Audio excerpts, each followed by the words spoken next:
So this is going to be a long video, and I apologize, but I have a lot to say on this topic.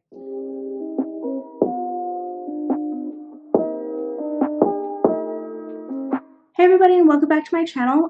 Today we're going to do something a little bit different, and I'm going to do more of this 100 writing series. And I wanted to do this one a little bit later, but I think that it's quite topical considering everyone's feelings about Game of Thrones and how it ends and why it was so unsatisfactory compared to everything else. So today we're going to be talking about this concept of earning, particularly earning endings, but there are different types of earning as well. I don't feel like a lot of people talk about this so much because this is sort of, I wouldn't call it necessarily a high concept, but it's something that most new writers don't really consider because they're looking at other things to work on, and this is sort of a secondary thing to discuss. But I want to bring this up because as a writer, I have certain feelings about endings, about emotional pulls and plot points that are a little bit more caveated, and I don't think that I can really have that discussion without having enough people understand what I mean by earning. I think I discussed it a lot in my review for the Sawkill girls. The plot points weren't earned, emotions weren't earned, relationships weren't earned. And while people didn't necessarily say anything or ask questions about it, I'm not 100% sure if people really understood what I meant by that. Again, this is topical. I'm going to be discussing Game of Thrones quite a bit. I will also be discussing Star Wars at the very outside. I will have a list of everything that I end up talking about right here. So if you don't want to be spoiled, watch these, read these things, come back, I will be here, and then we can have a more in-depth conversation about what earning is. And now that's all out of the way, on with the video. So first, I want to discuss sort of broadly the definition of earning is, what I mean by that. Earning is having enough setup and character development where certain emotional turns or emotional parts of the story, plot points, any sort of character arc and development, it is justified and almost feels inevitable. So in perhaps a romance, for example, our main character and the love interest don't just become a couple. There is a little bit of development with that. There's you know, looks and glances, there's a little bit of flirtation, there's the feelings, you know, in private, you know, maybe a diary is written, something like that. We understand that the attraction is there, and we're given enough clues and hints that yes, this is going to be the love interest. So when they get together, when they finally get to that kiss, it feels justified and inevitable, as opposed to in Star Wars, for example, Leia and Han Solo just sort of become a couple. We sort of assumed that there was flirtation, there were discussions, you know, off screen, but we don't really get to see that. And so while people may have enjoyed that couple, there isn't enough written and not enough on screen where it feels justified and inevitable. To bring this back into Game of Thrones, I want to bring in two specific examples. One is the Red Wedding, which was done actually very well, and then this final season, which was not done well. But let's discuss the Red Wedding first. Just pretend that you don't know anything about Game of Thrones or the Red Wedding. So to just give you the plot points of the Red Wedding itself without going into any sort of setup, we have a prince, a newly crowned king, who is trying to wage war to get revenge for his murdered father. He is going to his uncle's wedding, and at the wedding, that's being hosted by the in-laws, as it were. During the feast, this main character that we've been rooting for this entire time is killed, along with his wife, who is pregnant, along with pretty much his entire army, and there's really no repercussion for it. That, at face value, sucks. Not only does it suck, it goes against everything that we know what we would love to see, and it isn't good because we haven't set up why this happens, any sort of justification for who would want to kill this very righteous young man. But the thing is that we do get a bunch of setup. We get 2 books worth of setup. We get at least 2 seasons worth of setup. Why the Red Wedding works and why it ultimately feels justified and inevitable, even if it is this huge turn that we don't want to see, is because first off, we're invested in Rob's success. He proves himself to be very good at waging war despite his young age. He's just fallen in love with a strong woman who seems like they would make a very good power couple. We love the fact that he doesn't like waging war. His character development is such that it aligns with most of our moral bearings. Ultimately, we admire who this character is. So we, first off, are very invested, and we know him and we are rooting for him. This is the emotional development for our attachment to Rob. Second, we know, as far as the plot points are concerned, that he made a promise to the Freys so that he could cross through their lands across the twins. And by marrying someone who wasn't a Frey, he made Lord Walder Frey very angry. And there were many warnings, not least of which was by his mother, saying that it would be unwise and ultimately dangerous if he crossed Walder Frey. Obviously, we want him to be happy and in love, so we root for his marriage for someone who's outside of the Frey family, and that will have consequences. Furthermore, we have been developed in this world where nobody is safe, everyone can die, and there are heavy and very poignant consequences to any action. So this is where the inevitability comes in. Further beyond that, we get another story and a plot point that actually has nothing to do with Rob. We get the scene when Bran is hiding away in a castle, and I believe he tells the story of the Rat Cook. And to sort of recap that, the Rat Cook is the story of a man who hosts, I believe it's a father and his son, and kills the son, cooks him into like a pie of some sort, and then serves it to the Lord, and essentially to get revenge. And then the gods smite him and turn him into a rat. It's pointed out very, very clearly the reason why the gods decided to smite him was not because he killed, and not because he fed the boy to his father. It's because the Lord and his son came into the house under the guise of friendship, and that's the taboo that is broken by then causing harm to a guest. We get that story very, very close to the Red Wedding. And while this may not seem at first like there's any sort of connection, it immediately brings up the taboo specifically for this world. We get this story, whether it's true or not, and it presents both as a cultural norm or a taboo, and then foreshadows the breaking of that norm. So when the Red Wedding happens, we are set up with plot points, with cultural norms, with enough emotional investment into everything, where when the shift does happen, when everyone is killed, when really our hero of this whole story thus far is just completely slaughtered by surprise, for us it feels justified and inevitable. We don't have to like these plot points necessarily. I would have loved to have seen Rob become king of the North and been happy and have a million little brats running around. It would have been lovely, but you know, this is Game of Thrones, and the world of Game of Thrones is very dark and very dangerous. So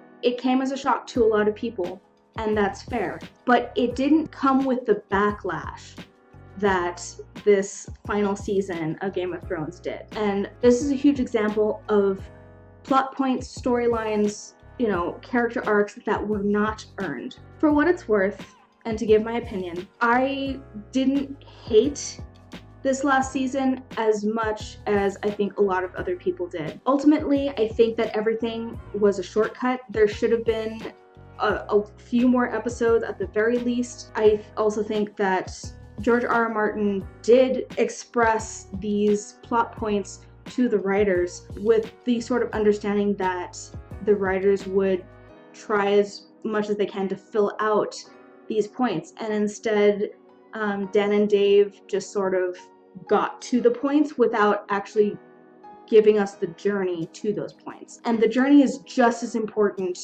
as the points themselves. Again, I'm going to say this, they didn't earn Dany's turn. They didn't earn those last few episodes. So I'm going to talk about specifically the Mad Queen storyline, because I think that particularly that one was the worst handled of the entire season. There are many things we could talk about, but specifically I think that the Mad Queen arc will show you why this wasn't earned, and why I think that if it had been earned, we would have been a lot more satisfied with where Daenerys ultimately ended up being. So first off, the biggest mistake that I think the writers made and the showrunners made was the fact that they tried to rely on recaps to push her story arc forward.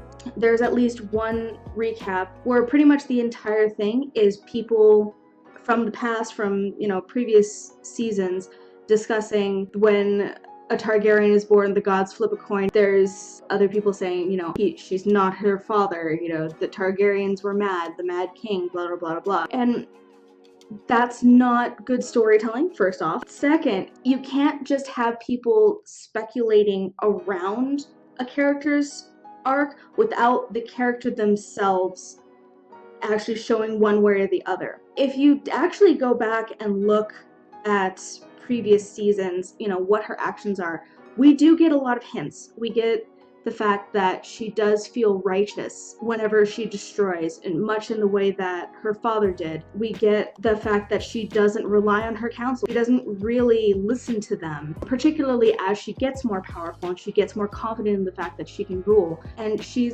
is very confident that she is just and right. But all of these things in the current season, we actually get all the justification after the fact. When Tyrion and Jon are discussing why Daenerys would do the things that she did, when he's in prison, after the fact, that's not the time to then reflect on what could have been or reflect on the character arc. It's not the time to make those kind of judgment calls. You have to do it in front of it. Again, much like in the Red Wedding, we know that Walder Frey is angry, and we know that the olive branch that is extended to, marry off his daughter to one of the Tullys is really not what he wants. And it doesn't matter that it's being told by a different character. We've been set up elsewhere that this is true. So ultimately, when it does happen, we are shocked, but we're not exactly surprised,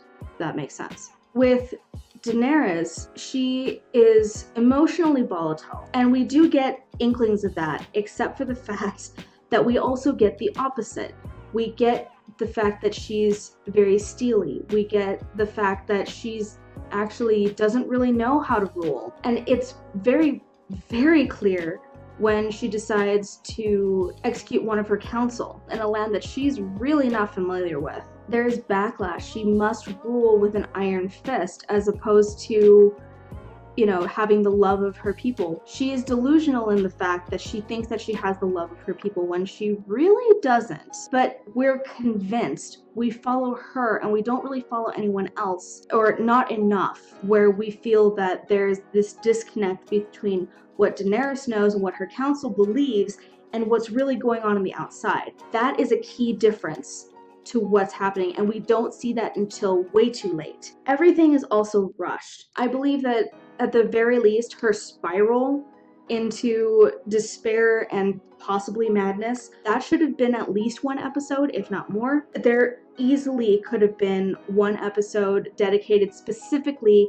to Varys's betrayal. We see him writing notes, we see him using his little birds to spy on what's happening, but we don't really see the effects of that, which is very odd for this world. I would have loved to have seen how the other lords of the Seven Kingdoms react to the news that Jon is perhaps the rightful heir, actually, instead of Daenerys. We don't get to see people choosing sides or, just waiting in the back to see who comes out on top. We don't really get to see any sort of conversation except once with Tyrion and Daenerys about how she's feeling. If she's feeling alone and despairing and depressed, really, we needed to see more of that. I actually feel that Missandei, her end was not about Daenerys, and it was more about Cersei, because we're really supposed to hate Cersei at this point. That's another point that I think didn't come off clearly. The scene was very powerful in and of itself. It showed Tyrion's weakness, it showed Cersei's ruthlessness, and it showed the fact that Daenerys was not in control. However, by murdering Missandei, there is a disconnect between who we're supposed to root for. If somehow inadvertently Daenerys had killed Missandei, and or there was a call that Daenerys needed to make where it was save Missandei or not, we would have all turned on Daenerys immediately. But instead, we just hate Cersei more. We even perhaps hate Tyrion a little bit for thinking that he could talk his sister out of it. But we don't hate Daenerys. And that was a crucial point where our emotional investment or our emotional turn could have been earned. Instead, it was earned elsewhere.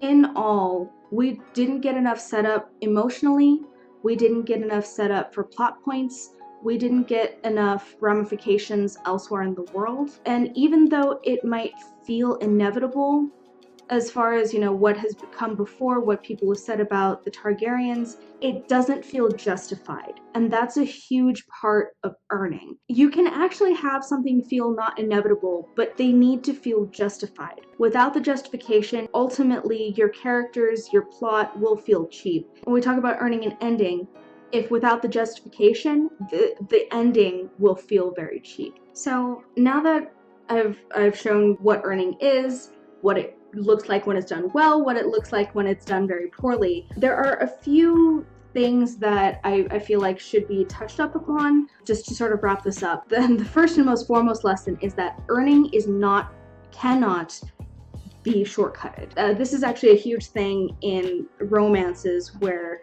there's a shortcut with the flirting where like they made eyes at each other, or he's so handsome, or she's so beautiful, where there's this like immediate attraction to a character that is sort of nebulous. There's just a shortcut to attraction.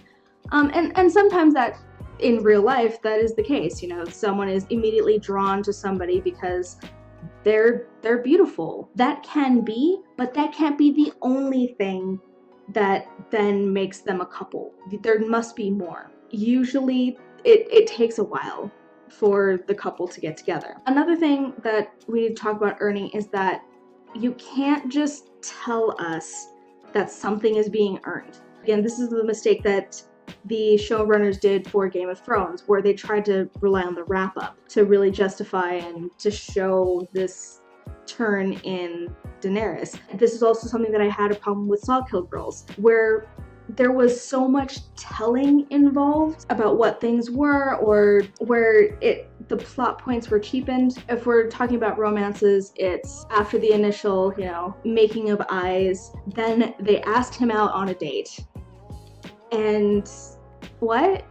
Like, there was nothing in between? You didn't show me the asking out on a date? You just said they did? I'm just supposed to take you at your face value. Sure, that works, I guess. This is kind of what happens in The Girls of Paper and Fire. The relationship is, she is beautiful, and I think I love her, and she's mysterious, and then I find out all of her secrets. And by the way, we've been training, you know, in secret, even though we're not supposed to be out of bed at certain hours, and the main character suddenly has skills enough to take the action heroine's place.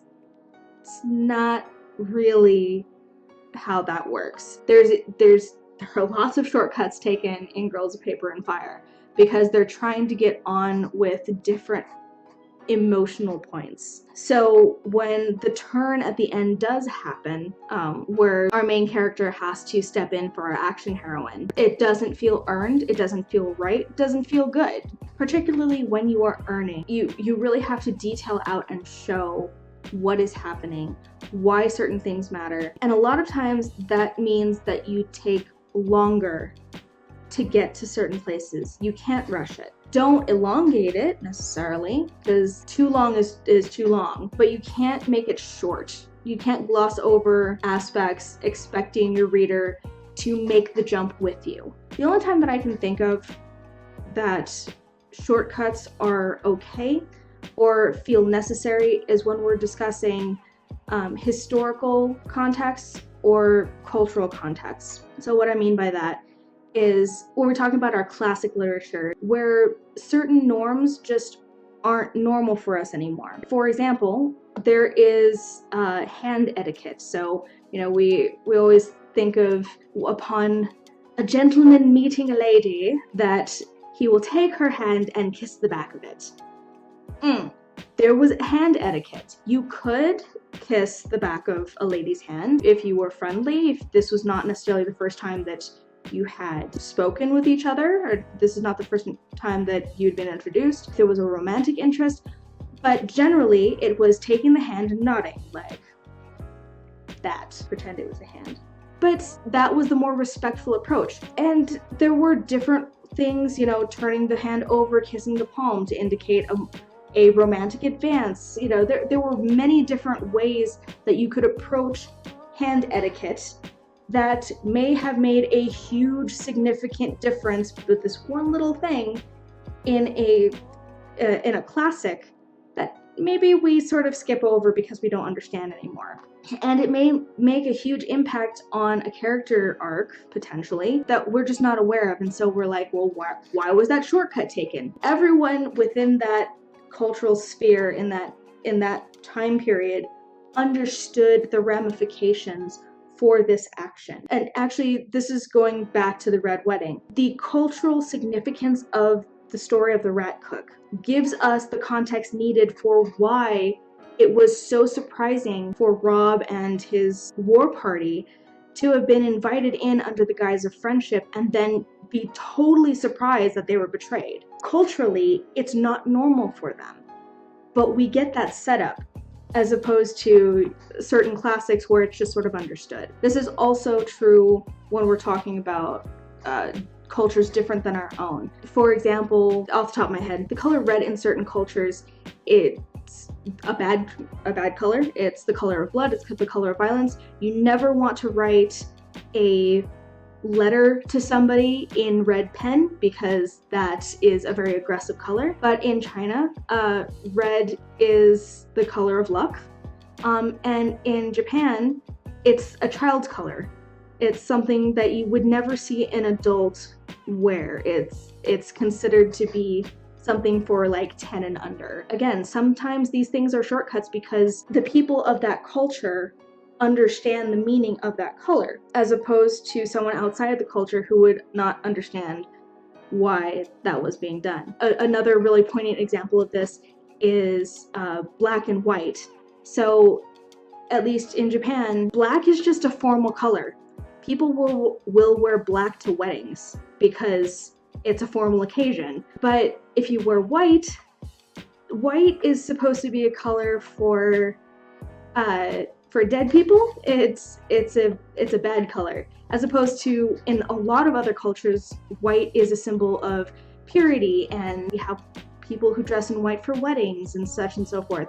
But black is reserved, is a very, dark and moody color. So people generally only wear black if they're dark and moody, or if they're going to a funeral or something to that effect. The shortcuts are culturally based. They aren't bad, and because they hold a significant meaning in those cultural contexts, those shortcuts are actually okay. But you have to understand that you won't reach everyone without giving them a context why it's so important that that color or that symbol, whatever, is important to those people. So I hope that this sort of clarifies what I mean by earning, and different things that you can do to earn emotional tugs, plot points, character arcs, without it feeling cheapened. Again, I also think that this is really important for readers because we don't discuss this enough.